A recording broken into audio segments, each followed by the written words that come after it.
اچھا انور صاحب، again back to political situation.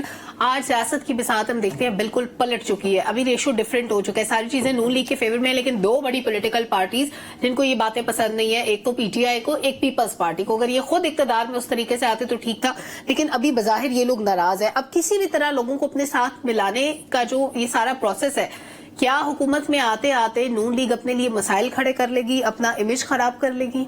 Us image کی بنیاد پر تو آپ کو اقتدار نہیں ملتا. جو ماضی میں سیاسی جماعتیں ہیں ان کو مثال آپ کے سامنے ہے. اور مجھے بتایا کہ کون سی اخلاقیات کی اور آپ بڑی اخلاقی روایات کی بات کرتی ہیں. کس سیاسی جماعت میں آپ نے دیکھا کہ آج تک کسی کو منشور کی بنیاد پر الیکٹ کیا گیا ہے؟ یہی طریقہ ہے جو مسلم لیگ نون نے اڈاپٹ کیا ہے.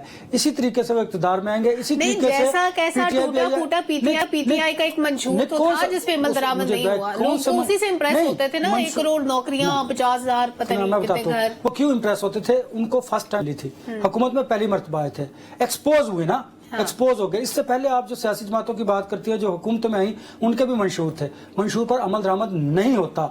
اقتدار میں آنے کے لیے طریقہ کار کوئی اور ہوتا ہے جو مسلم لیگ نے اڈاپٹ کیا ہوا ہے. آپ نے پیپلز پارٹی اور پی ٹی آئی کی بات کی، کیا انہیں برا لگے گا؟ وہ تو اپنی سروائیول کی جنگ لڑ رہے ہیں. ان کے برا بظاہر وہ ناراض ہے.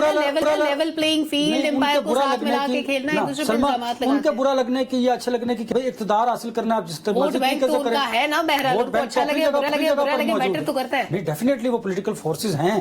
لیکن بتا رہا ہوں کہ کیا آپ کہہ رہی تھی کہ مسلم لیگ نون کو، کیا مسلم لیگ نون کی ساکھ کو کیا ہوگا؟ کچھ بھی نہیں ہوگا. پیسے تو ان کی پارٹی میں شامل ہوتی ہیں. لوگ مجھے بتائیں نا، آپ دیکھیں پاکستان آپ نے جو تمام سیاسی جماعتوں کے ساتھ سوشل میڈیا پہ کیا ہے، اس طرح دیکھیں تو ان کو ووٹ نہیں ملنا چاہیے.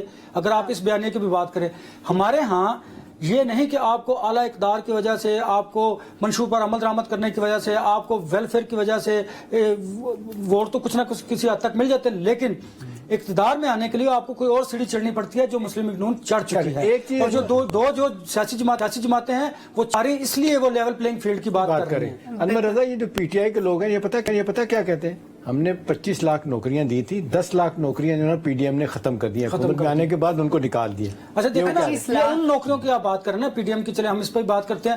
پی اے اے کا کیا حال ہے، اسٹیل مل کا کیا حال ہے، باقی اداروں کا کیا حال ہے؟ یہ اوور لیپنگ ہے. وہاں پر ایک کی جگہ پہ 21 لوگ کام کر رہے ہیں، ایک شاید اس سے بھی زیادہ کام کر رہے ہوں گے. اس لیے دیکھیے مسئلہ، ہم سیاست کی بات کر رہے ہیں.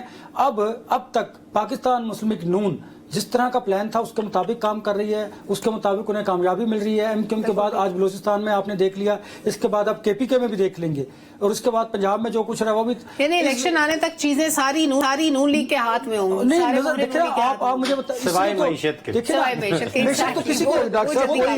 معیشت کو ٹھیک کرنے کے لیے، فکس کرنے کے لیے کسی پارٹی کے پاس کوئی پلان بھی نہیں ہے. ایس آئی ایف سی کی بات کی آپ نے، ایس آئی ایف سی کی بات کی، میں اس پہ اپنا اوپینین دینا چاہوں گا.